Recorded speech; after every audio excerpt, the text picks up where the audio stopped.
The gala dinner was supposed to be a celebration of success, as the most powerful figures in the business world gathered under glittering chandeliers inside a private ballroom, filled with crystal glasses and hushed conversations among the elite. The Black CEO, at the center of this night, named Vanessa, was a woman who had climbed from nothing to build a tech empire valued at billions, and tonight she was seated at the head table across from the billionaire family whose name was etched into skyscrapers and luxury brands. But power did not erase prejudice, and while many applauded Vanessa's brilliance, some still could not stomach the idea of a black woman commanding so much respect. As the waiters moved through the tables offering rare wines and delicacies, one woman in particular carried herself like royalty. Though she had never built an empire on her own, she was the billionaire's sister, and she wore her arrogance like a crown. When the waiter leaned toward Vanessa to pour her glass, the sister reached over in one swift motion and tilted the bottle so that the crimson liquid spilled down Vanessa's dress, soaking the silk and dripping onto the floor of the room. When silent forks froze in midair and whispers began spreading across the tables. Yet the sister laughed, as if she had performed a grand joke. She smirked and said that maybe Vanessa looked better this way, reducing her presence to a spectacle in front of hundreds. Vanessa, however, did not flinch. Her spine remained straight.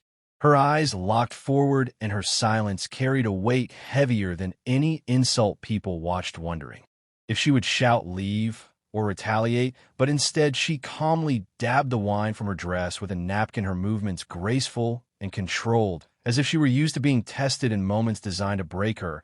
And that is what made everyone at that table uneasy. They expected a reaction, but Vanessa gave them composure.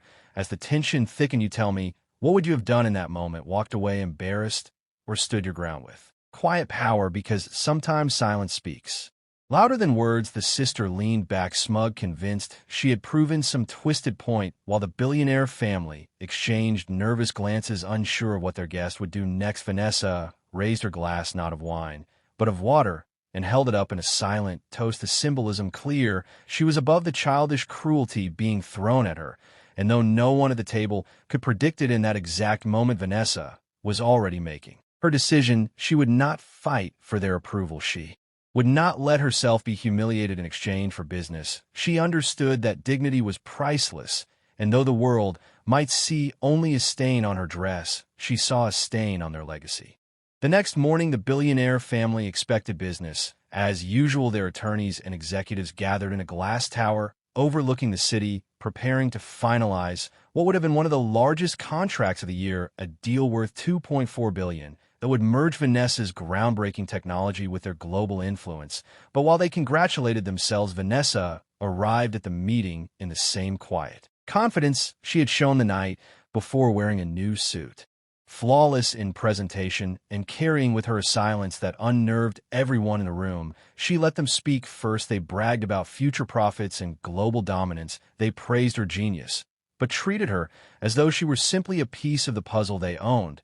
And when the papers were pushed across the table toward her, she gently set her pen down and folded her hands. The entire room froze, waiting for her to sign, but her words came slow, deliberate, and sharp as she told them she could never move forward with people who allowed disrespect to stand unchecked. She reminded them of the dinner, of the wine, and of the cruel laughter that followed. She explained that while they might see it as a small incident, she saw it as a reflection of how they valued her, how they valued women of color, and how they valued respect itself. She said that business without integrity was not business at all. It was a transaction built on quicksand, and she refused to sink into it. The room erupted. The family protested, offering apologies, blaming the sister, begging for reconsideration. But Vanessa did not budge. She had built her empire without them, and she would continue to thrive without their billions.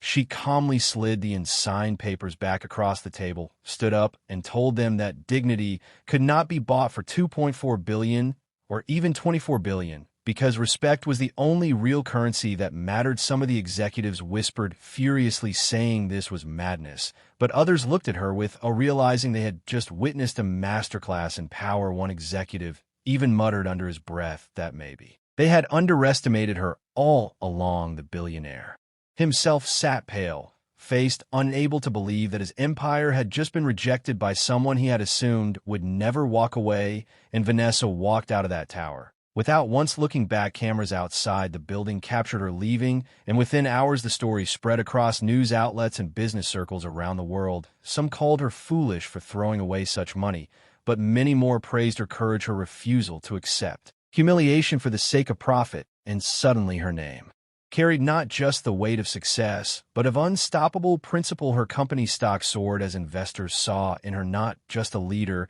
but a symbol of resilience. Her employees cheered her decision, and even those who had never believed in her before could no longer ignore the force of her presence.